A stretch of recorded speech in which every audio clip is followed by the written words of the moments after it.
I was looking at Space Shark for the same thing.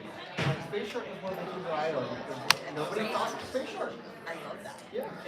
I'm all about that. I think the laser shark got taken by the Oh, That's yeah.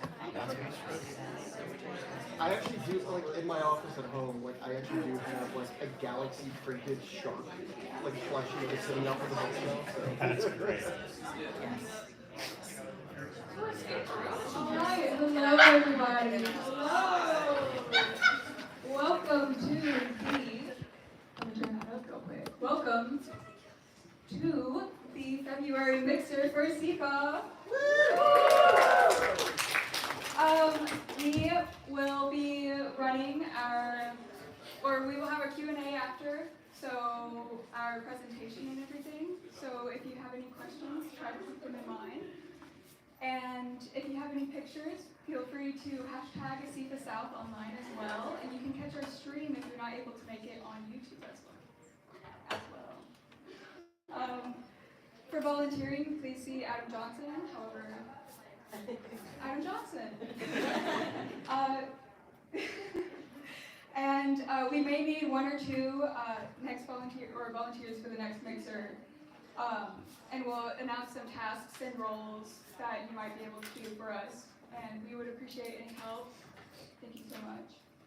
Our next mixer will be a collaboration between ASIFA-South and WIA, Women in Animation, Atlanta/KSU, and Women in Film and Television. So please pre-register early on the website, and there will be a portfolio review in addition to our panel and mixer. Just a reminder for everyone to please respect each other, and that we will be starting soon. Or we are starting, I'm sorry. Very soon, in fact. Today we have Genevieve and Austin Barr. If you might remember, he was here last month as well, but this is for a new project and a new company as well. So I'm excited to hear from them. And that is all. I will pass it on.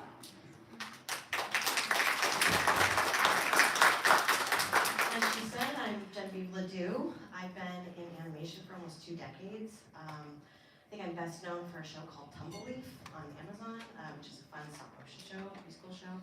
I've been on this journey of Star Forest for about 5 years now. The first inspiration came out of struggle, the pandemic, which so much innovation came out of that time, and Star Forest was born in that time. I was a mom, had 2 young children, and to escape the walls that were closing in on us, we would drive around the country. We would drive as far as we could into the trees and listen to music. And my youngest was really into the Baby Shark, brain rot, ability stuff. And my 5-year-old, who had been into it a couple months before, clearly was not anymore. And he voiced that. And we would play him things like Queen, Bohemian Rhapsody, or Imagine Dragons, or all these things that were imaginative worlds. And he liked it, but it was clear it was mommy and daddy's music, or for adults. And he said to me out loud, "Where's the music just for me?" And that set me on a journey to find that music for him. And what I found in the bridge age from 5 to 8 was very few things. Obviously, Disney claims some of that with Moana and any soundtrack that comes out of Disney or Pixar. These big productions have their soundtracks. And when Frozen came out, obviously, Let It Go, became this huge thing because all these 5-year-old little girls went, "That's for me."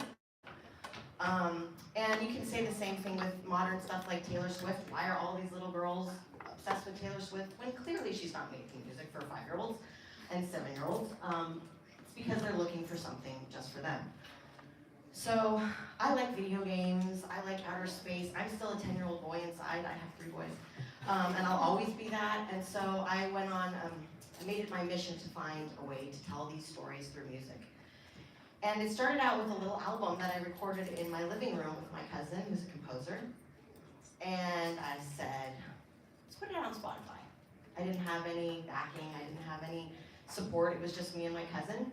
We wrote songs about things that my 5 to 8-year-olds, that they liked. And we got a million streams. 1,000 streams in the first week and 1 million streams in 2 months.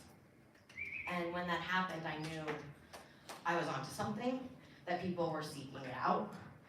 And the only thing else that was kind of direct competition was Kids Bop. And I asked every single parent I knew within a 500-mile radius if they liked it, and not one said yes.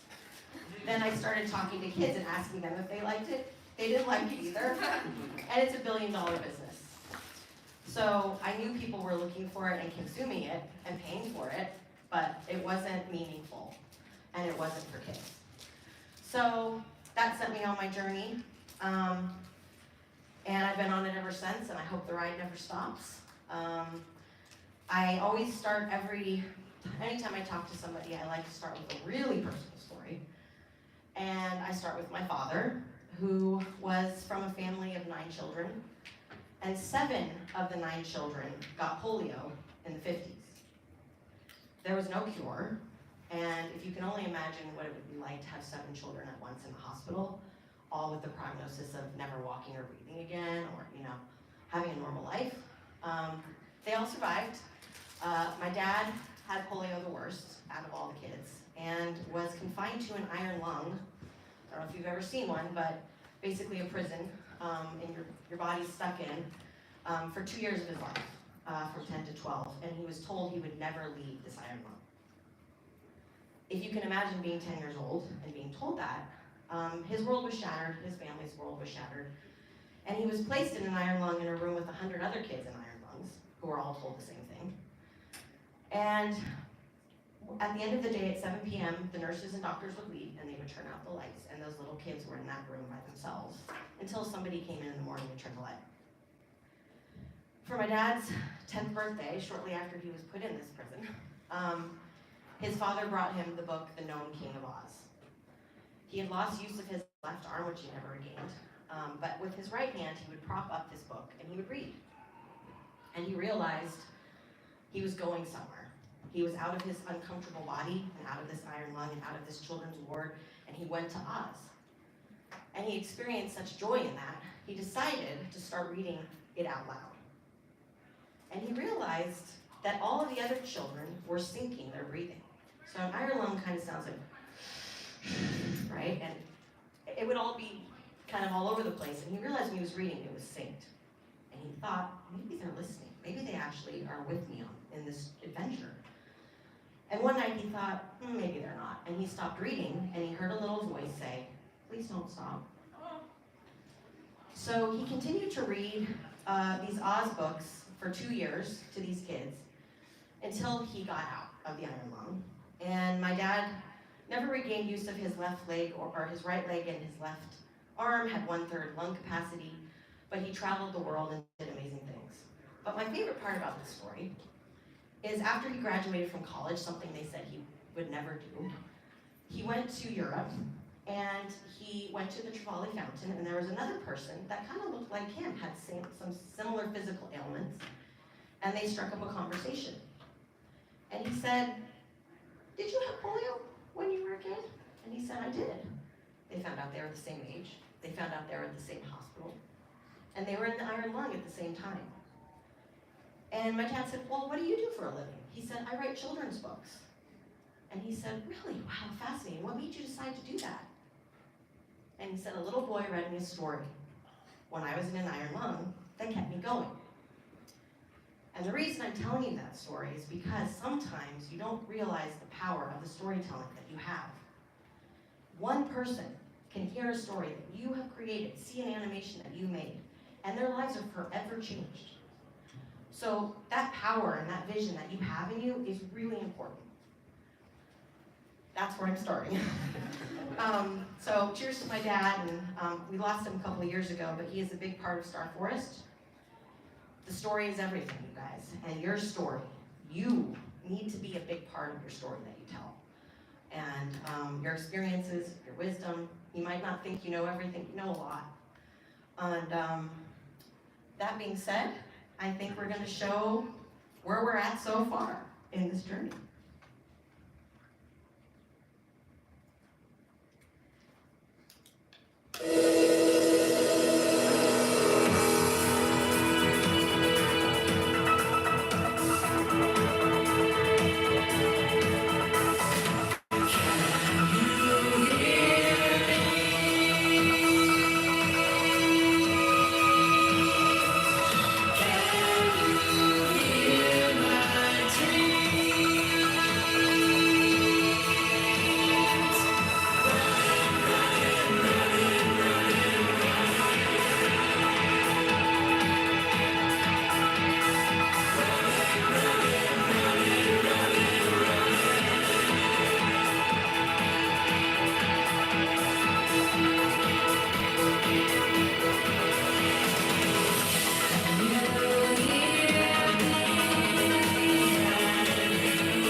part for me in Austin is telling you how we got there. As we talked about in the beginning, it had to start with me and the team and our personal experiences.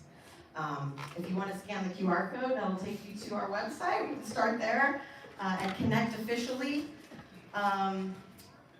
Our band of misfit heroes are on a journey, and we want you to come along with us. You'll find everything you need to know on our website. Put that back up at the end. Yeah, we'll put it back up at the end. So as I said, it all begins with your story. Authentic storytelling is what creates a lasting connection. If your personal story doesn't resonate, it won't leave a lasting impression. I think you'll always remember that story about my dad. You might not remember what Ms. this star slug looks like, but that will stay with you. And one thing we're really careful about with our characters is that the characters were based on real people. When we first created the characters, they were ideas. We pulled from, they're all neurodivergent, so they have different types of ways they learn and navigate the world and all those things. And they're all musicians, and we knew all these things. But when they really started to take shape was when we brought our cast in to play the characters. And we made sure that that cast was a part of the characters. And what was so the synchronicity was that a lot of the things we really wanted to portray in these characters, these people we cast had personal experiences with those things. So they brought their own stories and experiences and their passion and all these things to the characters. So those characters to us now are real. They're not just, figments of my imagination. They are now, everything they say, everything that comes out of their mouth is genuine and authentic because it comes from them. So I talked a little bit about this, why I felt kids' content needed a reboot. Our pillars are spark, forge, and shine, which means first you have an idea, then you build it, then you get to show it off. So it's a lot how kids learn and play and how we all as adults, what we're doing right now, right? First we have to have that idea, then we have to execute the idea, and then we get to put it out in the world. So this is kind of the goals of our brand and the goals of our characters and the goals of our world. What I felt was really missing in not just music, but in kids' content and adult content as well, was everything was rehashed. Everything was a remake. There was no original IP that was, really being promoted. And if you look right now, the movies that were nominated for Oscars, those are original ideas, and I was really excited to see those animated films get the attention they deserve. And it told me I'm on the right track. This is the rise of the indie creator. I talk about this a lot. Big studios are falling. Traditional models are falling apart. It is our time to tell our stories. I'm not ever going to discredit a Marvel or a Star Wars. These are things are very beloved and I love. But it is time for new stories and new characters and for you to tell yours. So that's the heart, the meaning that we're all searching for. And the growth is, how do we keep something like that? How do we avoid trends and have something that's lasting and that's evergreen? And that the stories that we tell resonate with someone who's 5 and someone who's 55. So here's kind of the execution, and I'm gonna look at the notes here. So the heart is where we always start. What do kids want? What do people want? What do we need? Then we went to the characters and we built the characters. These characters are flawed, they make mistakes. One thing we decided, which was such a great decision, is when our VTubers or our characters are delivering lines and they make a mistake, we keep it. We are living in a world where we're told everything needs to be perfect, and we watch everything delivered flawlessly. We see the end result and we don't see the mistakes. We highlight those things. So sometimes our characters will flub a line and they continue on. So that was a choice we made that we haven't seen very often. The music is the heart of Star Force. It drives everything. Pretty much everything in our universe started out as a song. So Star Forest, the name, I couldn't decide what to call this crazy plan of mine. And I was like, I need a sign, something's gotta come to me. And I went out in my backyard and I was listening to my new song, didn't have lyrics yet. I said, what am I gonna call this? And I looked out in my backyard. Being from California, I'd never seen a firefly, and there was thousands of them in the forest behind my house. And I said, Star Forest. And it's been Star Forest ever since. So the music, it always starts with the music. The world building, we have 2 rules. We follow the rules and there are no rules. And what I mean by that is, obviously we have to have some constraints. Our characters can't just take off flying out of nowhere for no reason. But we also believe in no limiting beliefs. So no idea is too crazy or too wild. We want to try everything. A lot of the mistakes we've made along that path, like let's just try it, are the best things that could have happened in this project. Everyone has a voice on our team. Everyone has a chance to create. And I never say no to a great idea. And the visual identity. We developed a whimsical and authentic visual identity. We decided very early on, we wanted it to not look like everything else on YouTube and everything else that was, prevalent right now in animation. So we really pushed hard into a synthwave fantasy look, really neon colors, a lot of glow. Glow is our word. Glow and sparkle, baby. We cranked up that stuff. And that's the decisions we made early on, and we've continued to stay in the neon realm. I don't think that's ever going away. So again, as I talked about, the characters are influenced by personal experiences and neurodivergence. Each one of our characters learns in a different way, gathers information in a different way, processes the natural world in a different way, and we know that there's going to be somebody out there in the world who has a I'm ADHD, you'll notice that. But we all have our things, and some kid's going to go, oh, that's me. And that was very important to us to make sure that our characters were kids in the real world. So here's our characters.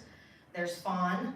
She is the pink-haired guitar player who's also a singer, and she's dealing with some grief in her life. She lost her father. He was a sky pirate, and he went off on a mission, and he never came back.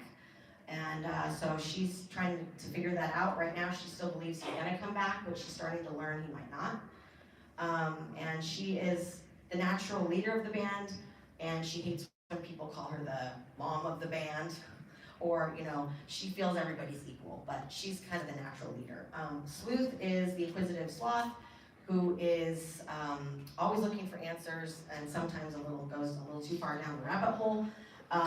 Rocky is our wise octopus who lost his eighth arm, but he never talks about it, and it's just part of who he is, and we don't ever dwell on it. He just doesn't have that arm. And Twig is our curious lizard who's finding his way as the new guy in the band. This is a great point to tell you. There was originally a hawk as our lead guitar player and lead singer. He's in that drawing right there. And he was based on a real person, and that real person had some personal issues and couldn't continue with the band. And instead of going, what are we gonna do? We wrote it into our storytelling, and we call it natural healing storytelling, where we're dealing with a problem in our world. And it's like, sometimes we go, are we in therapy? Because we work through stuff through our characters. But Twig came in at the perfect time because it was such a great storyline as the new guy who he feels like he didn't fit in, and he's always kind of got imposter syndrome, and am I as good as the original singer, the original songwriter? Am I ever going to fill his shoes? So those are our characters. So again, as I said, individuality, they're finding their inner strength, exploring all these possibilities with their imaginations, going on these adventures. It's a kid's show, it's a kid's project, it's kids' music, but if you look at Pixar and you go to Toy Story, a 5-year-old takes away something and a 55-year-old takes away something. They're completely different things, but it is a magical experience for them both. And that was important to me. So what we're finding, and why I know I'm on the right path, is most of our fans so far are adults. So it's doing something right, I think. So again, the music is the driving force. It builds our world. It's our key point of our storytelling. We'll think, oh gosh, I really want to write a song about a sky whale. We should build a sky whale. That's kind of how it goes around here. I mean, we do have a sky whale now. But yeah, so that's how it's been. No limiting beliefs, just going for it and leaping, really. And it's taken us some crazy places, but yeah. So again, like I said, rules plus no limiting beliefs equals magic. A magical place with its own set of rules and that are guiding its inhabitants. Color theory is used to evoke emotions and create this distinct atmosphere. All of the colors are linked to crystals in our world that mean different things. So pink is imagination.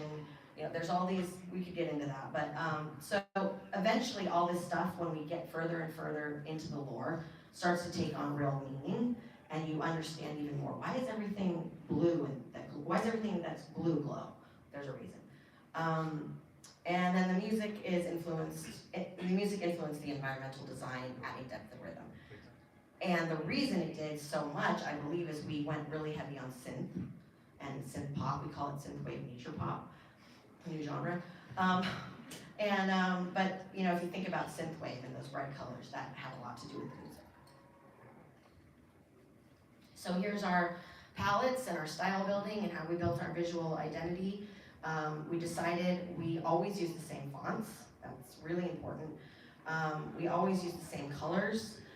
We even created our own language called Loa, the language of the trees.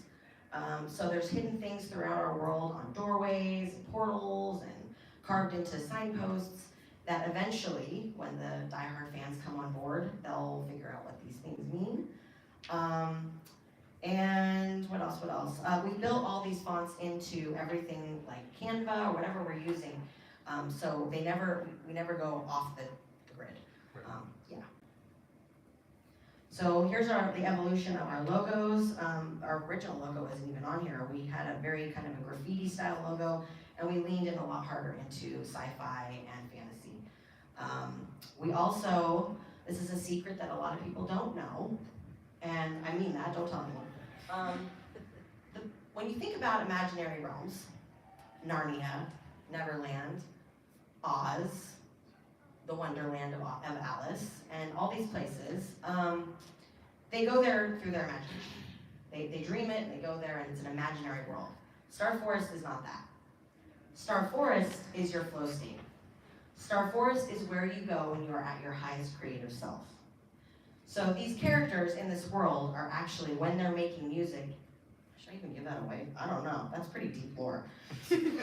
Star Forest is your flow state. So I'm sure when you're in you're writing or animating or reading a book or creating music, you go somewhere sometimes, you lose track of time, you lose track of self, and you look down and go, whoa, that's awesome. That's your flow state. And Einstein used to go there by floating in a little boat, and they'd have to pull him in because he'd float too far. And Leonardo da Vinci would stare at a canvas for days and sometimes weeks to get into their flow state. Kids nowadays, hi, these are game builders, we'll get there. They don't have a lot of chance to go into their flow state as easily as when they're in nature. If you see a kid go by a stream, he goes somewhere. He tunes out, he finds himself. And with all the noise in our world, we're inundated with so much data and pictures and visuals and all these things at all times. It's harder to find those moments for all of us. We're doom scrolling, we're racing to the next thing. So the reason we created Flow-Fi music as just another added bonus of our world is to take you to Star Forest, to take you to flow state. When you're crafting, when you're animating, to take a time out and feel your environment and feel what's really going on. How often do we have a chance to really listen to what's in our heart? These are our colors. So again, we talked about that blue. That blue represents imagination. So when you see the glowing blue in our world, it means imagination is at work. And then our tertiary colors come in for other crystals: friendship, dream, inspiration, memory, spirit, and illusion or mystery. So for instance, when Sleuth goes into Silver Hollow, which is this very mysterious place, everything is purple. So this is lessons from the journey. A clear vision is crucial for guiding every creative decision. 2 years into the project, I was having some issues. Nothing major to where I was, about to tap out, but enough to where things weren't gelling. And I realized my vision wasn't crystal clear, so how could it be crystal clear for everybody else on the team? So before you enter into any animation project, of course you're going to make mistakes and learn along the way, but make sure if you have people working for you or with you that they truly understand your vision. If you don't understand it, they won't either. Constraints can spark creativity and lead to innovative solutions. If you give an artist a blank canvas and say you can do whatever you want, not gonna be as good as if you say you have 4 colors in 1 hour. This is a proven thing. Flexibility is key to adapting to unforeseen challenges and opportunities. We were supposed to be in the room next door, and now we have a bigger screen. See what I'm saying? Building for sustainability ensures a lasting impact and growth. We always think about the next thing. We're always looking to what's coming next, the strategy behind it, who's best for the job, and the best ways we can accomplish that. So, building the right team. This picture there is our team at our launch party. There's Austin in the sport coat. I believe Keaton and Carly are in the front there, right here. But our team got to, for the first time, kind of showcase what we had been building, and this is all kind of gathering. That's our team. That's our whole team.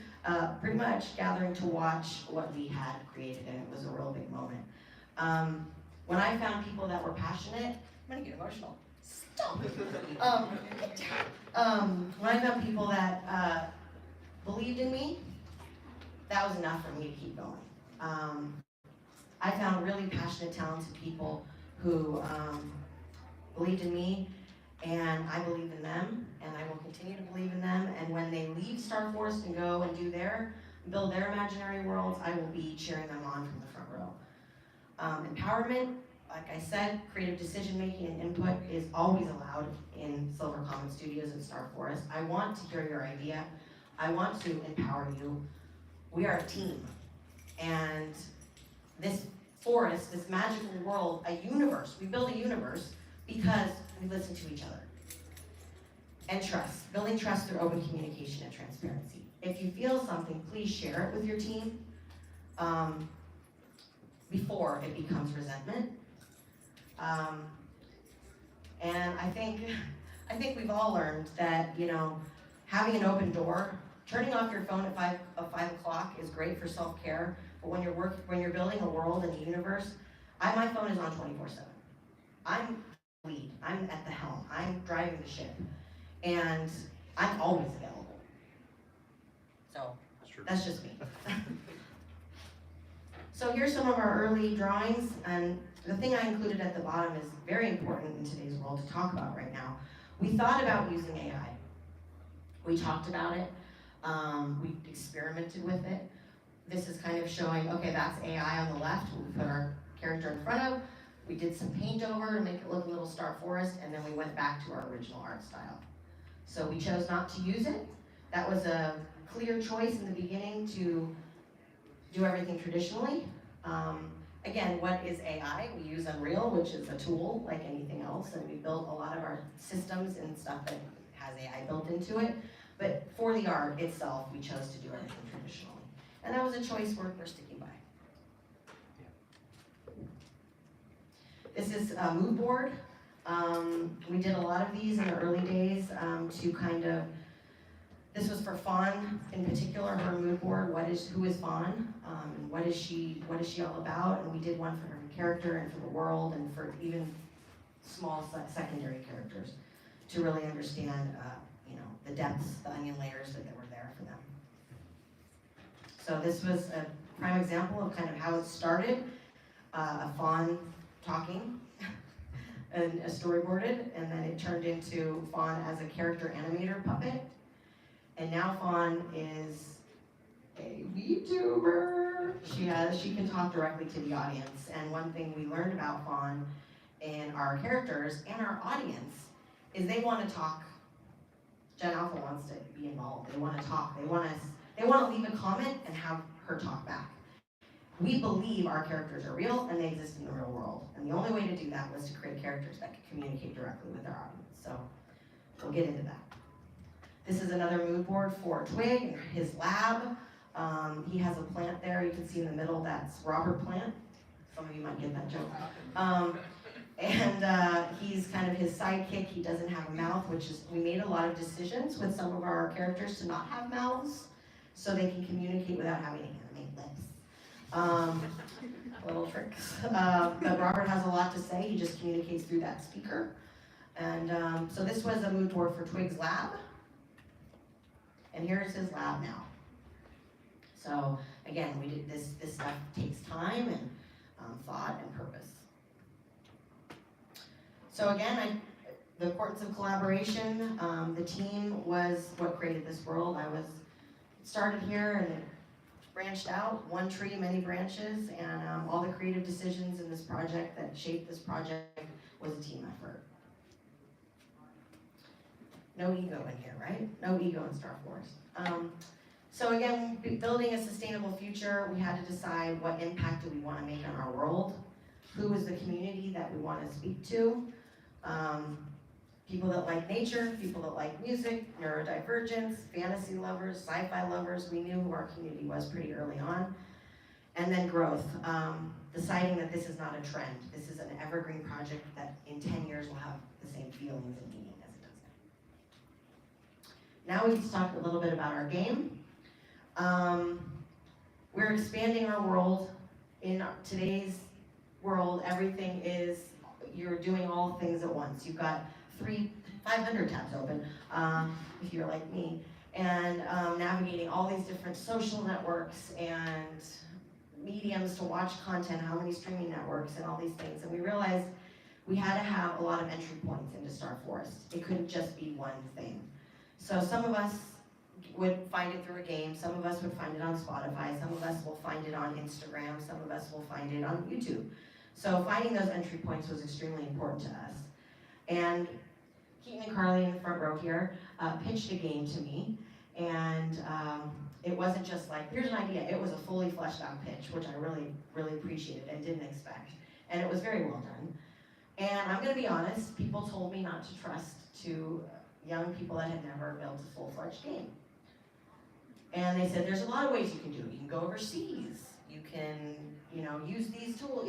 You need a team of at least 40. You need to spend at least this much. And I didn't listen. And I'm so glad. And I was telling someone, it's so cool. It was a game built by 2 people. Can you imagine? They said, well, doesn't it kind of undervalue it that only 2 people built it? I mean, all these games out there were built by hundreds of people and thousands of people. And look at the credits. And I said, that's the story. 2 people builds a game, and for a kid out there who knows that, who finds that out, how empowering is that, right? And that is the story for me, and the most special thing ever, because you'd never know it was built by just 2 people. So Keaton and Carly are here, and if you want to talk to them afterwards, they started their own company called Ant Parade Interactive, and this is setting them on their path to build games and universes and their own stories. But they're still, they're always cooking and they work really fast, and I'm really lucky to have them. I'm very proud of Beam On, and if you get a chance, it's on mobile iOS if you have an Android, not yet, but download it and play it and let us know what you think. So here's Fawn. This was a really great example of our palette and what we do with traditional animation and 2D animation and kind of how our world's looking. Yeah, we're getting close to it. Here's our VTuber models. I hope you guys don't mind me showing this. VTubers too, come on, small team.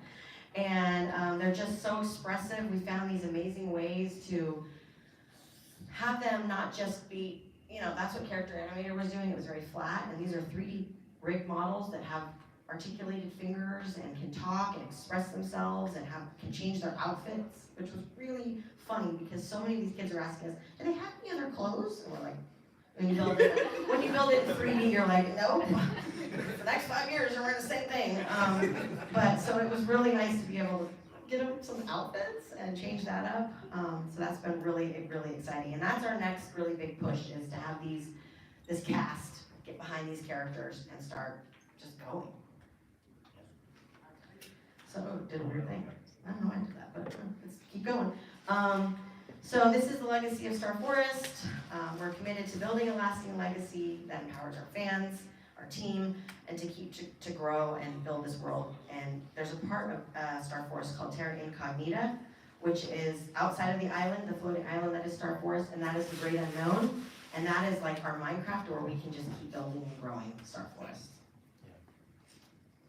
So here's one of our videos of the band Twig, Sleuth, can't even talk, solving a Rubik's Cube. And this was an idea that Austin was over at the house, and Dusty, one of our original illustrators, was at the house, and we said, how crazy would it be to tell a whole video as if it was should we show that later? A Rubik's Cube. So the whole thing turns, and we thought it was just an idea, and boy did the team pull it off. It's pretty amazing. Never been done before. So again, we believe we have the power to make a positive impact through environmental partnerships. One of my favorite things about this project is we bought some land in Madagascar, and it's cheaper than you think, but it's, and we have bought a forest, and you can buy a tree in Star Forest, and it affects the whole world because it's farmers that have jobs, and it's fostering community there and keeping them working, and then also you can watch your tree grow. And the idea is the more people that come into Star Forest, the bigger our forest grows, and more of an impact we'll have on this world, and CO2 and carbon emissions and all that. So that's a big part of the story. So thank you for joining us on this journey today.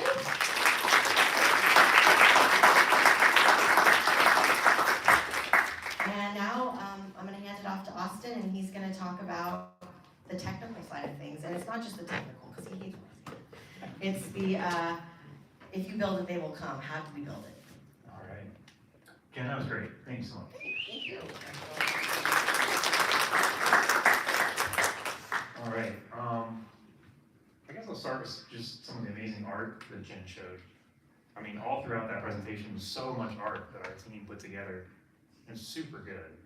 And so when I joined the project, part of my job was to figure out how do we take that art and now like make it move and make it real and bring it into 3D space and tell stories with it. And I know I was here last month and we were talking about another project and kind of how we're gonna pull it off. Star Forest, we kind of have the benefit of hindsight to look back on 2.5 years of work and say, okay, how did we do it? What worked well? What didn't work well? And I thought it'd be cool to just kind of do almost like a live demo and work through a few shots kind of in our entire pipeline so you guys can see that. So it might be a little, you never know when you're doing a live demo, so that's kind of like break. But that's part of the fun. Backup plan, put on some Flow-Fi music. Yeah. So again, my name's Austin. My job on the project was I was the CG and animation supervisor. I also directed some of the videos. He's the bomb.com. So we're going to go ahead and take a look at some of that. Let me switch this over to this fancy button. Hey, super easy. All right, let's see what I can do with this one hand. Spill my water, that'll be the first thing. Do you want me to help? Oh, I've got it, thank you. All right, so we're going to take a look here at Climbing Tree. Oh, that's fine. Here we go. Climbing Tree was one of our music videos. One of the ones I directed, so I'm pretty comfortable with it, so I figured we'd start here. And I wanted to start with the process of like imagining the video and all the way back to before you have technology and before you have software, and figuring out what the video is going to be. So I think Genevieve and I met multiple times. I went to her house several times. She came down to a coffee shop by me several times. I think we booked a conference room once with a whiteboard. Yeah. So we're just figuring out what we want the video to be.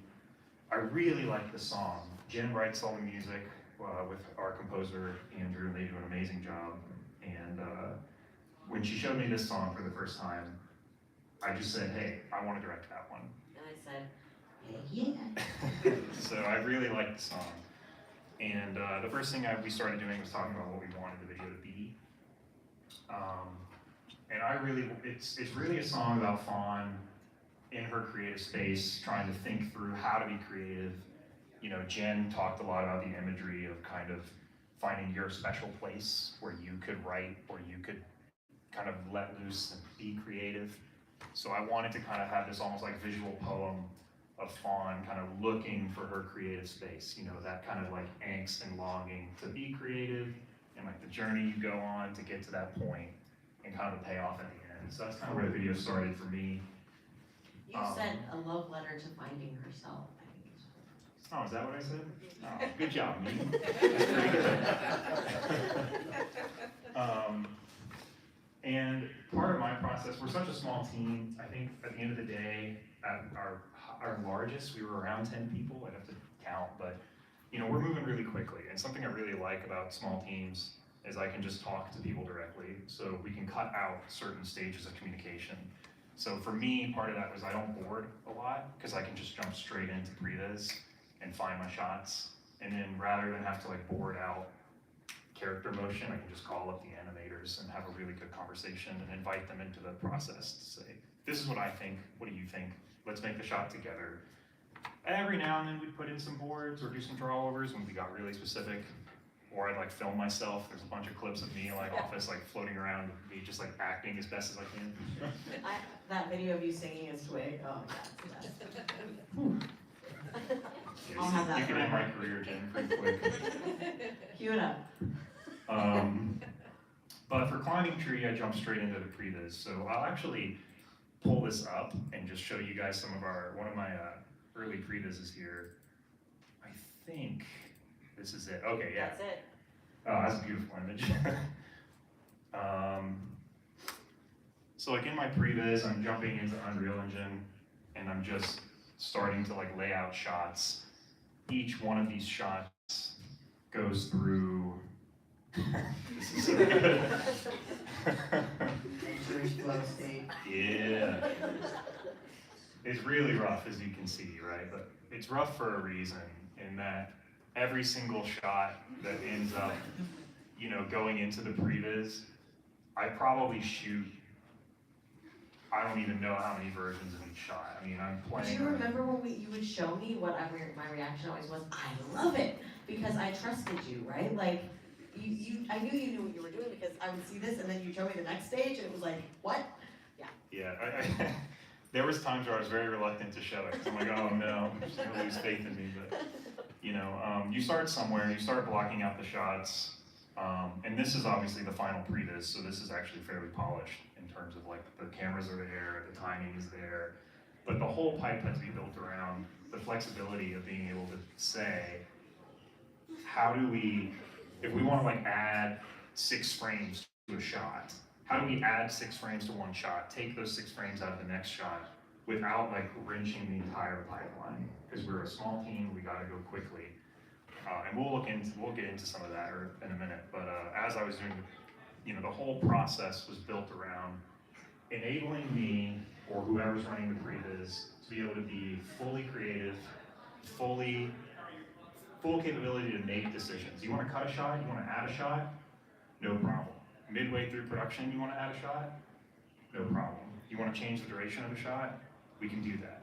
And you know, I came out of the visual effects background where that's not as feasible. Like in visual effects, you're used to seeing like, here's your turnover, here's your count sheet, here's the defined number of shots you're going to do and how long they are.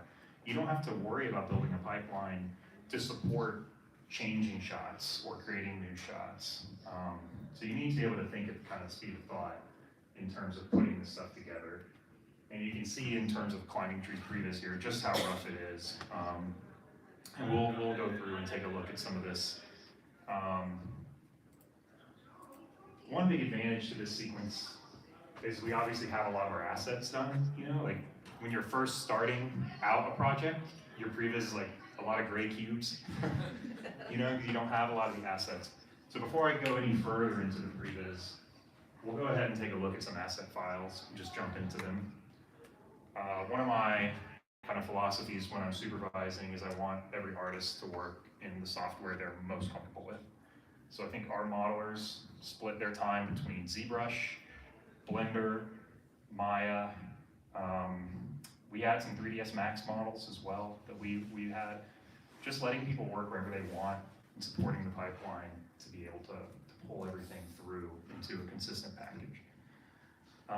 So obviously our character here is Fawn. So we'll go ahead and we'll take a look at the Fawn asset file. Let's open this up. Oh, it's source.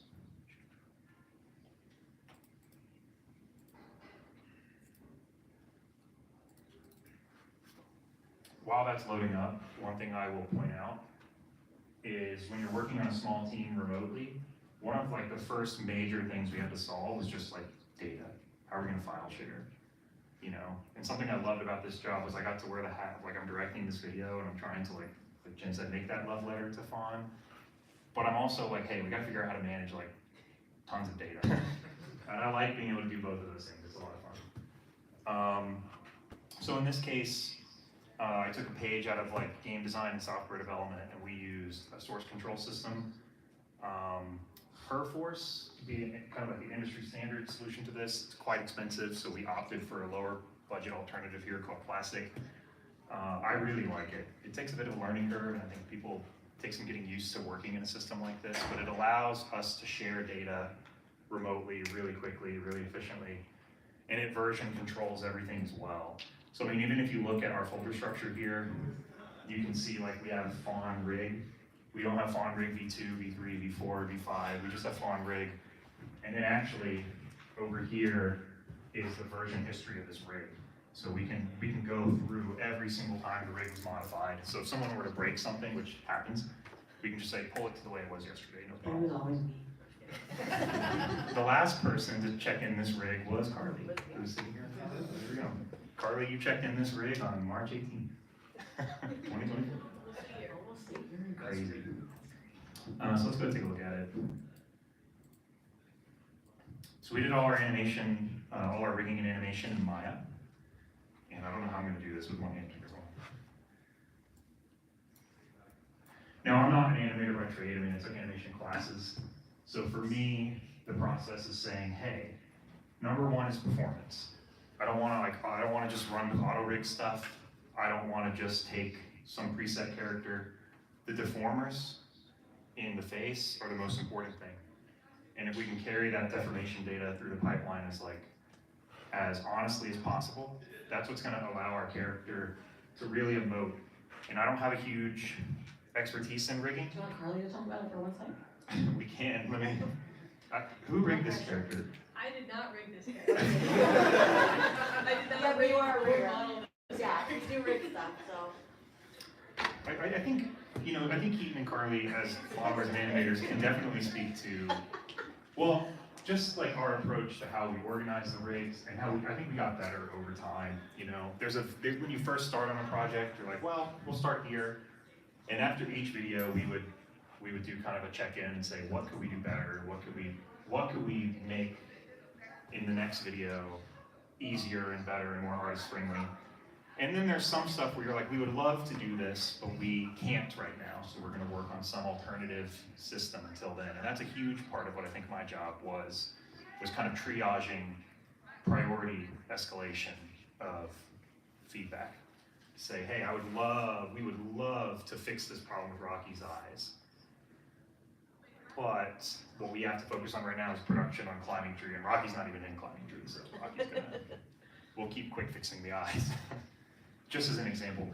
So as we look through this rig, a few things to notice. We have a lot of control on the face and the eyes. So we have a lot of individual eye controls, so we can get really finite shapes. Same around the mouth. In the early days, I think the first person I actually brought onto the project was Keaton. And I brought on an animator right away, and Keaton's super skilled, to say, hey, I want you to just take these rigs and break them, do whatever you want. I think his first few weeks on the project was just compiling a document of, here's all the things I can't do with this rig that I would like to be able to do from a performance standpoint. I would like for the eyes to be able to get bigger. I would like to have more control over the mouth. I would like to... Stretch. Bend and stretch was a... Oh, I was big on that. Yeah. I have kind of an affinity for, making impossible poses, and Keaton's so good at that. Keaton by far broke the most rigs. And so a lot of your shots were difficult for Jacob, but Jacob, he's a great sport, It's prioritizing that performance, where it's like, hey, the performance here is so good that we will deal with the technical problems, and we're gonna be good sports about it. And that sounds obvious, but I've worked at enough places where it's not, and people get really angry about that. And it's like, hey, this isn't about making your life easy. This isn't about saving you rotoscoping or whatever. It's about making a good shot, telling a good story. So that's kind of where it all starts. So this is just an example of one of our asset files. I could go into it even more, and if anyone has questions about it afterwards, we can talk about it, but I'm going to keep moving forward. What I want to show as well is a demonstration of our asset tracking and a little bit of our pipeline into the asset tracking. So we use Autodesk Flow And we integrated Flow into our softwares. This was important for me. So from the artist experience, we created a publish button. You can actually see that up here, right where my mouse cursor is. This links to ShotGrid or to Flow, they renamed it. So that like from the artist perspective, they can make sure that they're always synced to the correct version via Flow. I don't actually know if Fawn was so early in the process, we might not have had that up and running, so we probably didn't. But as an example, we can pop in here to our asset tracking and we can find Fawn. And we can kind of drill into, almost like Facebook style, all of our conversation history around this character from a technical standpoint. So like here's an example. Here we have Lauren, who was one of our riggers, demonstrating she had modified the mouth controls a little bit, and I think she created brand new teeth, because we weren't happy with the way her She sure did, yeah. Yeah. So we have Lauren demonstrating, hey, I changed the teeth and I added bin controls into the rig. So she's just showing that off here. And everyone on the team is gonna get this notification. Everyone that works with Fawn is gonna be able to see this, watch through Lauren's demo. To me, this type of communication with the team is like super critical. So like myself, I spend a huge amount of time on Flow, looking through people's work, looking through people's shots, and you know, being able to converse with them. And we can keep going through Fawn's history. Let's see. Yeah. Here we go. So here's an example where I can just leave a note. I can say, hey, I'd like to create a new UV set to up-res the texture bakes on Fawn. Carly CC'd on that, and she did it. And there you go. Here's some really early animation tests from Keaton. So I think this was early on in the project. Really playing with that motion aesthetic, right? And one thing we were trying to figure out here was like, how much are we gonna mix between like animating on ones, animating on twos, animating on fours? How far are we gonna push the poses? Keaton was messing with multiples on some of these tests, I don't think on this one. But just playing with like, hey, we don't want our characters to just move normally. And now of course in the crunch of production, as you start counting the dollars, and figuring out how, you know, there's only so much time, you have to make some compromises on this. But we set the bar to, this is our kind of our motion aesthetic, which I think is something people don't think about often. We think visual aesthetic, sure. How about your motion aesthetic? And we talked for a long time about movies that really inspired us in terms of how they moved the characters around. One that always comes to mind for me is the Cloudy with a Chance of Meatball movies. Just like they move the characters like crazy in that movie. Especially the second one. Like that villain guy, I can't even try to do what he does. But, you know, it creates an identity. Lego Movie as well is really fascinating because like Lego Movie pushes like the aesthetic super high without ever bending a single piece of geometry. They stay rigid, but they're still expressive and they're still able to like use exaggeration and the 12 principles really strongly. So this is kind of just an interesting look through kind of our early history of Fawn's development. You can even get down here before we had a render style, you know, and you can kind of see this very old version of Fawn. We grew a lot. Yeah, she had dentures. And this is, you know, again, we can look at the, you know, Lauren, in this case, our rigger, showing off the topology, showing us different things that we need to see to build the pipeline around it. How are we going to push this data through? So there's Fawn's asset. We can also take a look, if we look back at our previs, we've got a lot of environmental assets, obviously, right? And we were tracking all of those in the exact same way. So if we just come on up to our assets here.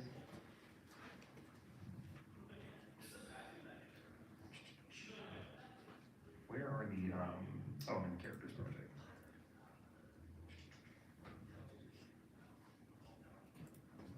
If I switch over to the environments project, you can see, where's our count here? 330. So we created 330 environmental assets over the past few years, and we tracked every single one of them.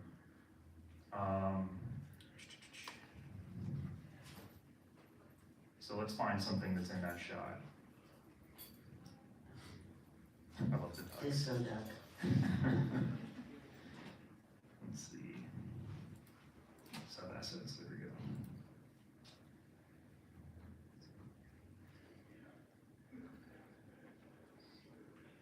Here's something. Man, that's a lot of assets. I think most of those assets were created earlier, that's probably why. Yeah, I thought we had them tracked, but they might have been pre-tracking. We'll look at a mushroom. Some good stuff here in the mushrooms, right? So this was modeled by Valerian, one of our modelers, and you can see he's just taking us through a basic turntable. There are like scripts you could write that would spit this out automatically, but that's a great example of one of those triage things where we're like, we want to spend a couple days writing a really sweet turntable tool. When our Valerian's like, nah, dude, I'll just orbit it. And we're like, all right, that's fine. Saves us a couple days. But again, you can kind of see, here's like the version history along the side. You can get a good idea of like when we approved it and kind of what's going on. I can't stress enough how important this stuff is, like tracking every single asset, being able to communicate with your team. There's no way we could have done this, I think, as efficiently as we did without that level of communication, and also like integration, so that we had all of our software linked together through the pipeline. We worked with a great software developer. He and I sat down for 2 or 3 weeks straight and just worked through all the code. And my code is not great, but a lot of times I could give him a not working set of code and he could go in there, make it really nice. We also bought a virtual machine through one of our partners that just runs 24/7, and it's running scripts monitoring this, so that every single time an artist posts a new version, all the statuses get flipped, which we'll look at that when we get into the shot workflow a little bit, but that kind of just automation is so helpful for communicating to people. We never really had a problem, like a few times, we never really had a problem where someone's like, hey, did you see that new asset I pushed? Or did you see that there's a new version of that shot? Like, we didn't really run into that, because it's just all taken care of by the tracking, which is so good. All right, so we come back to the previous. I want to zoom in on one particular scene here, which is kind of the scene that I've chosen to really break down, which is going to be this scene here. So in the previs, Fawn kind of comes down underneath this log. She touches stuff and it starts to glow, like her love of creating and spreading to the forest. As she touches stuff, all the glowing components, the imagination crystals start to light up. The forest starts to glow. Fawn is singing, and then kind of the scene is. There you go. So one thing that was cool about this sequence too is when I love working with small teams, really great people. I just wanted to have all the glowing flowers start to glow when Fawn kind of sang, and one of our environment artists, Jacob, just kind of spontaneously said, I think it'd be sweet if I added vines everywhere and the vines glowed. And he just kind of took his own initiative and did that, and he showed it to me one day. He said, hey, I'm messing with something, I want to show you. And it was glowing vines, and I was like, dude, that's so good. It just ups the shot so much. So I love being able to be tight enough that you guys can bounce ideas off one another. And my favorite version of Jacob is when he's unsupervised, because he just goes and he makes stuff better. You know, and I live by this quote from Phil Tippett, who was the stop motion animator on Jurassic Park and many other things, but he said, we took a turn for the worse when visual effects and animation became, what's wrong with this shot? And he said, it used to be, how do we make this shot better? And that's kind of like one of my mantras that I try to go by. There's all kinds of little technical stuff in Star Forest that I'm like, dang, that could have been better. Like, internally, we've talked about that ad nauseum, where we're like, oh, we would love for the outlines or the shading or the normals on the face to be smoother. But then you're like, well, hey, but we have really cool glowing vines, and we added all this other stuff. We had a space whale, we got lightning working. The shot works, you know. So I'll go ahead and show you guys the kind of finished version of this sequence. I don't know if it'll play back at 24 FPS, but we'll see what we get. So yeah, she's messing with the vines, they start to glow. We're getting the glow on the flowers, everything's coming to life. We get this killer shot here, which we'll look through, and then see next, the forest is alive, right? So that forest is coming to life kind of as we go. So let's go ahead and take a look at the actual shots. This is shot 165. I memorized the number earlier today. Although truly, when you're in production, I don't need the shots stick in my head. So this is an example of one of our shot tracking pages. And everything's final, which is great because the video's done. But we input all of the data into here for every single shot, and we break it down by step. So in our pipeline, we have a previous pipeline step here. So we find that shot 165. Here's the finished shot. And it's killer. It's a great shot. And you can see on this shot, we've got previs, we've got create shot, which is how we send it to the animator. We've got conform, which is how we pull it back out of animation. Inside animation, we've got actual animation. We can see who does what. So like I previs this sequence, but like a different Austin Tyler managed the technical back end of the shot. Josh Devon animated the shot. We move over into lighting, which is the blue. We split our lighting into 3 phases. And in this case, Jacob lit the shot. And then we comped everything. So we have run every render through comp. Josh Little was our compositor. That script that I was talking about is running on the virtual machine. It's 24/7. It's looking for these hooks. So every single time I publish a previs, or when I say, hey, the previs is done, ShotGrid notifies Austin, Tyler, previs is done, you need to do conform. When he does that, that notifies Josh Devon. He gets a new shot in his inbox. He just opens up ShotGrid that morning. Oh, I got a new shot. I should talk to Austin about it. He and I have a conversation. He does his work. As soon as he publishes that shot, status flips. This person gets notified to do their job. And then this is a general shot status. This is also auto-flipping based on where the shot is. So if the shot is in the previous stages, this will let me know it's previous. So very high level, I can just look at this page and I can notice where all the shots are. So I can very, very quickly have my head on like, where's the status of every single video? Because we have 3 or 4 videos in production at the same time. We also were working with a great coordinator, Victoria, who was able to help with that, keep her eye on it, keep things moving if something got stuck. She could survey this page and say, why is this task been stuck? It's been stuck for 2 weeks. I'm gonna dig into that. Meanwhile, I'm off revisiting the next video. I don't have to worry about it. It was great. And we manage deadlines in here as well. So every single task has a deadline associated with it, so the artist kind of knows how much time they have, and they can budget their animation accordingly. Hey Austin, what's this software called again? This is Flow from Autodesk. It's quite good. No, it's beautiful. I'm crying. It takes a lot. I'll say this: Flow doesn't come this way out of the box. So I think our earliest, our first video, history of Star Forest, we didn't have this system. We are watching an Excel sheet with 1 million algorithms plugged into it. Yeah, we did Stunning. Stunning. She's beautiful. We did a lot of customization. We also we met with every artist one-on-one, and we built a custom landing page for them. Say, what's important to you? What do you want to see when you log in? And we built them custom pages. It was always called ShotGrid, but because I think it's Star Force now, it's called Flow. Josh and I were joking. We're like, how different do you think Flow's going to be than ShotGrid? And he said, what did he say? Like os.rename ShotGrid Flow. It's like, you're right. That's all they're going to do. And that's all they did. So let's drill into the animation task on this shot. This is great because you can actually see the history. So if I click on the shot into the animation task, this is my version history here. So we'll go all the way down to the very first time Josh published a version.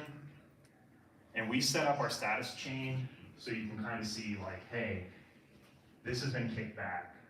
And so like when a version gets finaled, which is the green dot, that triggers the scripting to pass it to the next person. So version status led to shot status, version status led to task status, led to shot status. It took us a long time to figure out, but I'm pretty proud of it. So we can kind of look here and say, okay, here's Josh's first version, it's a blocking pass. So he left a note to me saying, hey, I'm not ready, this is not for final, I'm getting in my basic blocking pass, what do you think? I left a note on it. I said, hey, I'm inclined to cut this final mount pose, the rest is looking good. And so I left an annotation. I said, yeah, I don't like this mouth shape. And this had to do with the actual dialogue, the actual lyrics. I'm like, that doesn't fit the lyrics to me. I think this is a moment to say that how you give notes is very important. Austin will say, perhaps we should try this, or I'm inclined to say this, or instead of, I don't like it, it's how you talk to people in the notes that really actually does make a huge difference on a project. A level of respect that goes a very long way. These are artists, they're not drones, they're not robots, and how you give these notes is very important. Yeah, I think so too, and I try as best I can to invite the people into the process. I think there's a shot Keaton and I went back and forth on a while. It's one of Twig's jetpack shots, and we just couldn't get something that I felt was working. And he got to the point where it was pretty much what was in my head, and it just still wasn't working. I said, well, what do you want to do? And he had some alternative suggestions for how we could change the shot. His thoughts were gonna trickle. Like his changes were gonna change the next shot. The changes to that shot were gonna change the next shot. And I was like, all right, it's better, let's do it. And our pipeline, I think, was flexible enough to support that. You probably speak for yourself, it's probably very aggravating for you, but but it's like, sometimes a shot doesn't work. And you don't always know why. You're like, oh, okay. Well, what about the trust fall one? Remember that? No, there's a dress ball shot? Yeah, remember on Beam On, you just fell backwards? And it was That's right. Oh, kids might just fall off the side. Yeah. Twig did it, and you'd already been animated, and it occurred to me, I was like, yeah, this is Twig literally falling backwards, just trusting that something's gonna happen. Yeah. And so we had to reanimate it and figure that out. And instead, he has a jetpack. Yeah, it's a much better shot. It's a better shot. Yeah. So it's just that process of like, on a different project, not on Star Forest, but on a different project I worked on, I had a similar thing where I had a shot framed in profile and I wanted the whole shot to go profile. My animation supervisor reached out to me and he said, this is not a good shot. I'm gonna recommend you change the camera angle. And here's why. And I was very like, my intuition was like, no, I see it in my head in profile, but let me hear you out. He made his case and I'm like, absolutely, change the shot, and I think when I've worked at large studios, that's like unthinkable. Like for me to go up to my soup and say, I want to change a shot, that wouldn't fly. So I think to be able to like have that level of communication on a small team helps us like make better products quicker. And I think it helps people get invested, that's my hope. I hope people feel more ownership over the shots and the assets because they did them and their ideas. So to me, that's kind of part of my process. Back on this shot, Josh says, okay, I need to go through and rework some other shapes, no problem. We can look back through the version history. He submits a new blocking pass here. I say, hey, that's looking really good. So I think I approved it. You can kind of see my little green check mark. I'm like, that's a good blocking pass. And what I'm doing is he's publishing these blocking passes, right, through that little publish button in Maya. That's sending it straight into Unreal through our pipeline. So I'm actually I can look at these reviews in Unreal in context. I can watch the shots string together. So half my notes, in fact, probably 70–80% of the notes I ever give are editorial notes. Just like, hey, the eye line's not quite right. Or hey, we need to just like to match the cut. Because like from a performance standpoint, animators are better than me. Like what am I gonna say to them? Like, you guys are doing better shots. So like, it's kind of like I'm not gonna tell an actor how to act. Like, feel more sad. So, that's where I think most of my notes lie. Every now and then I get picky. I try not to. Finally, Josh submits this version here. It's his third submission. It's beautiful. I final it here. And as soon as it gets final, it goes off to comp, and we can see the next two versions there are comp versions. One thing I'll mention as well is you can see the background behind Fawn looks really bad. This is one area in our pipeline I'd like to get better at. We did all of our environmental assembly in Unreal, and we had to then take that environment out into Maya. And our process for doing that was prioritizing artist speed. We didn't want people to sit there and have to wait 20 minutes for Maya to take everything and load everything in. So we sent out like really low-res versions of the environments. This took us some time. Like I think our first video or two, Maya was still like really slow, and we cracked the code on like video 3 maybe, where we really got better at it. And we actually wrote a Python script that would take all of our data and like convert it into super lightweight data for the animators. So that was stuff that like that myself and a couple of my guys were working on behind the scenes, so that the animators that are making the magic, you know, can make magic and not wait on their computer. So that was important. So that's kind of why the background looks so bad. I would like to modify that process so that we can send a slightly higher fidelity version that's got like, you know, it's gonna help people with their silhouettes to say like, oh, like, I didn't realize that what was behind her head was pink, now I can't see her hair anymore. Like, you know, it's like being able to like have as much information as you can have. I don't mean to interrupt, but we might need to start wrapping it up just a little bit so we can get a little Q&A. Sure. I'll speed This through is this here. awesome. I No, know. we have let you run over like 30 minutes because it's really good. Oh, fantastic. All right, well, I'll wrap it up here. The last thing we'll take a look at, I'll skip going into the shot file because we all know what shot files look like. Fancy thing, they just hit the button and it goes in Unreal, whatever. Close my okay. The next version here is the comp version. I actually prepped the nuke script on this, which I can show, but looking at this shot, you can see my note. I sent a revision note back to Josh, our compositor, and I said, hey, shot's beautiful, but back to continuity. I need that glow to be 17 frames offset so that it matches. So that's my note. Josh says, will do, submits his next version. He says, hey, I started Divine Glow 17 frames earlier. I said, final, you know, and I finaled the shot.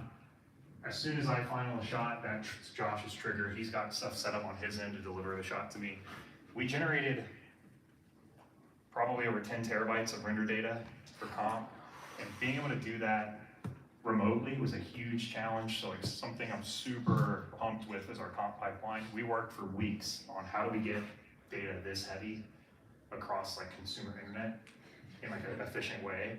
And we did a lot of like hacks, and I'm pretty proud of what we came up with. I was even talking to Josh, I'm like, dude, we could sell this, man. This is pretty So Austin comes back another month in a row just to show how he does that. well, I'm kidding, he's not. I'm gonna keep that one to myself, I think. But what I can do is just load up really quickly, kind of to show you what all we're doing in that comp phase. Now, we've modified our pipeline since this video to not have to go through comp at all anymore. One of my big initiatives in like the last 3 or 4 months of the project was like, let's eliminate comp, because like I was tired of moving so much data around. One of the reasons we didn't do comp, or we didn't do things like glow and outlines in Unreal, was we didn't have as much control. And we started the project in Unreal 5.0 or 5.1, which had some significant issues with color management and the things we were trying to do. They patched it in Unreal 5.5, so we upgraded to Unreal 5.5 after all the music videos came out, and we've successfully completely eliminated comp from our workflow. So the most recent 3 videos, Rocktober, Trees Giving, and the holiday video have no comp, and I think they actually even look better. But until we got to that point where we could do that, we needed to comp. So you can kind of see like this is what the renders were looking like coming straight out of Unreal. So there's no glow, there's no outlines. We've got our light direction, you know, so like we've got kind of our core shot components, but we had to know like what we were going to be pushing down the pipeline to comp. We're doing everything multi-pass, so it's super heavy. We've got world depth, we've got motion vector, we've got all the passes that you could ever want. So then we've got our script here. This outline script is taking the world depth and convolving it with an edge detect in depth, so we're able to generate outlines off of that. And then we're doing all our glow work. And in this case up here, we're doing some blending for the vines glowing. We've got some glow tool sets down here, and we standardized all of this. So as we're going through the comp pipeline, it's just like, this is the glow template, this is the outline template. So we're able to comp really, really quickly. But the final result, ends up looking like this. There we go. So we go from this to this. You can kind of see what the compositing stage does to the image. So obviously, once you take every single shot through a compositing process, that's when you're really finalizing the look. And so that relationship with Josh and our other compositors to be able to say, hey, we're gonna pass those versions back and forth through ShotGrid until we get them looking exactly the way we want them to look. It's honoring the animator's work, it's honoring the modeler's work, and it's honoring Genevieve's work. So, Can we share the video really quick? It's Sure. not that long, it's like 3 minutes. sure, we'll show the finished video and then we'll move into Q&A. Does that sound good? Yeah, that sounds Great. Well, that's kind of like the entire process through a shot in a sequence. So thank you guys for listening to me for however long.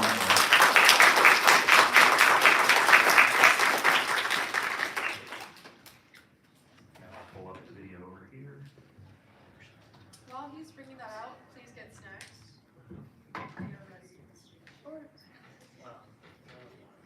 Just go to YouTube. Video, okay. Here's our YouTube channel, subscribe today. We just launched in September, so we're starting to put things out into the world, and one thing I want to tell everybody here that I've learned is don't worry about the likes and the comments and the subscribers. If it moves too fast and you have too many subscribers and you're doing optimization and ads, all this stuff, it's not real organic growth, and we're really, really focused on that. We want everyone on our page that subscribes to our channel to be a real Star Force fan and be engaged and continue with us as we grow. So we don't look at those numbers really that much. All right. So this is the final music video for Climbing Tree. Do you want to hit the lights? Yes. It's You muted.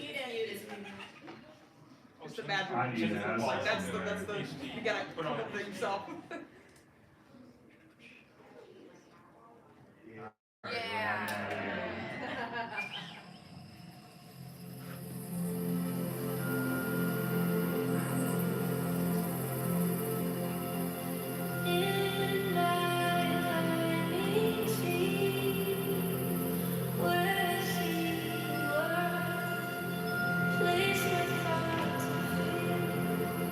To live in twilight.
That's our lullaby track. A lot of our tracks have special beats and rhythms that make you relax.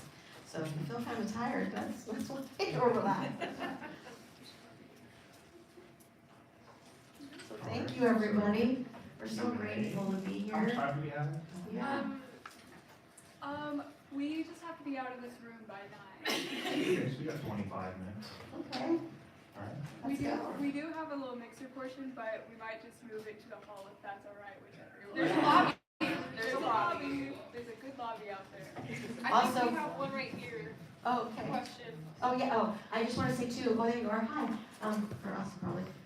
I have slugs for everybody, star slugs, before you leave. Ask a question, get a slug. Subscribe to the channel, adopt the slug. Both presentations were amazing. Thank you so much.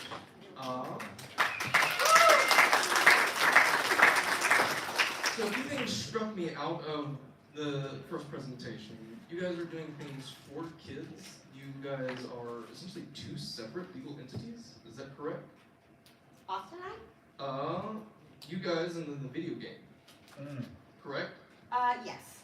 Well, yeah, I contracted them I'm their, oh, yeah, sorry. That we worked together, but they worked for Star Forest as a contractor, and then they started their own company, and I hired that company. Okay. So I'm curious about what each legal entity is. Are you guys sole proprietorship, partnerships, LLC? I have studios, Silver Comet Studios, and I have an LLC, and I can have them talk about what you guys have. We are also an LLC. Although I think we are technically a multi-member, like a partnership LLC. Okay. I was wondering because some of the other things you were doing with the innovation with kids, trying to build a forest in Madagascar, you were for. Thank you. The forest, everything on the forest side is a nonprofit, and then everything else is the LLC.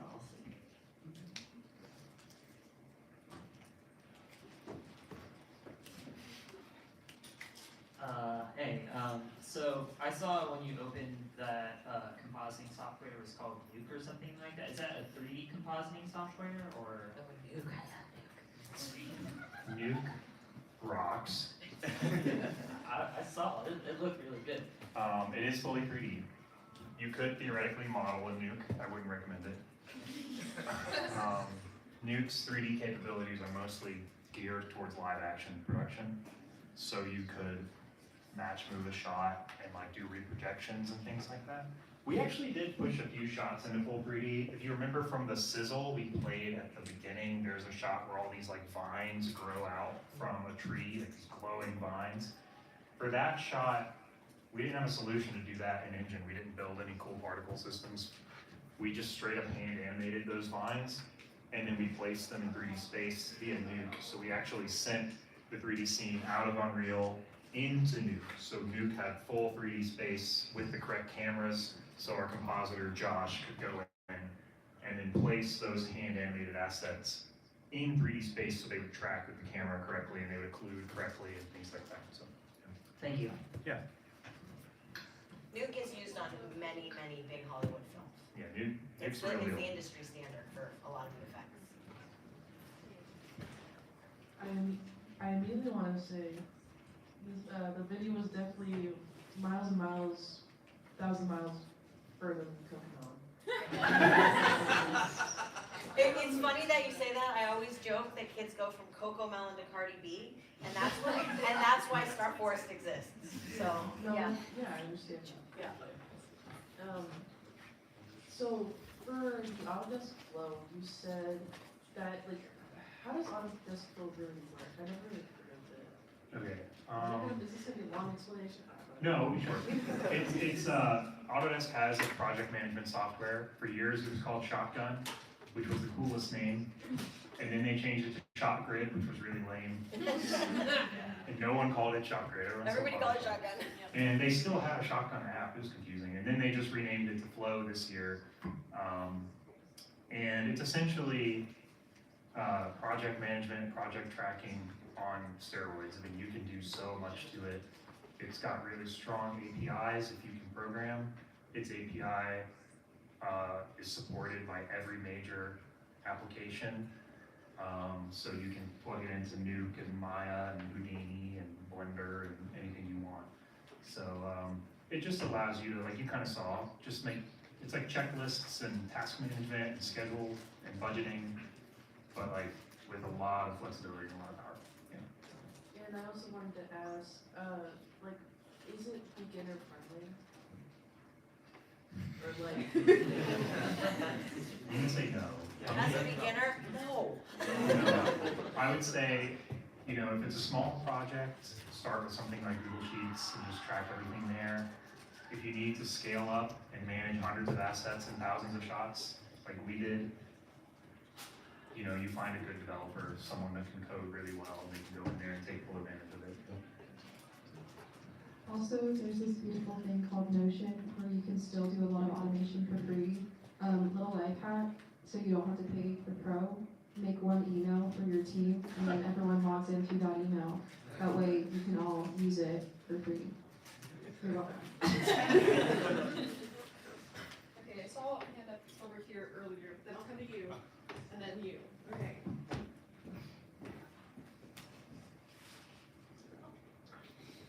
Hi there. It's wonderful hearing about your story. It sounds so cool, exciting. I guess my question is, so I know you mentioned Star Force was kind of like aimed for kids, but it kind of sounded like Fawn had maybe a little bit more of a kind of a lore to her that is yet to be explored. I guess my question is, in kind of like exploring the unknown you mentioned, is that kind of where you think you'll like expand on the characters' individual story? I spent 4 years just on lore. So yes. I'm a lore nerd through and through. Our Bible is 97 pages just on that stuff. Everything has a reason. I don't make any arbitrary decisions, and one thing I found across the board, not only in music but in kids' content, is the lack of meaning and deep connection that happens with a character because they don't take them deep enough and far enough, and they don't touch on things that kids are dealing with. You know, poverty, you know, losing a parent. During the pandemic, I was shocked that nothing came out of how many kids lost family members in pandemics and that there wasn't a lot of content geared around that. So a lot of the subjects that we tackle with our characters are navigating really hard things through their experiences in Star Forest.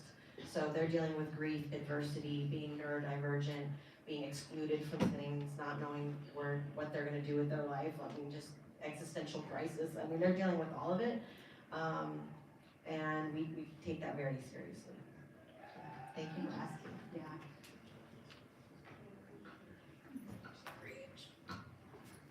Thank you so much for showing us everything about Star Force. I loved hearing about it.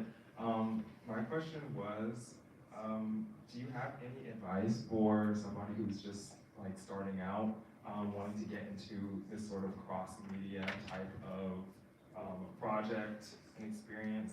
I will return my question. I currently have like a solo project that's starting small right now. I've made some comics, but I really want to do more with like games, visual novels, shorts, even something.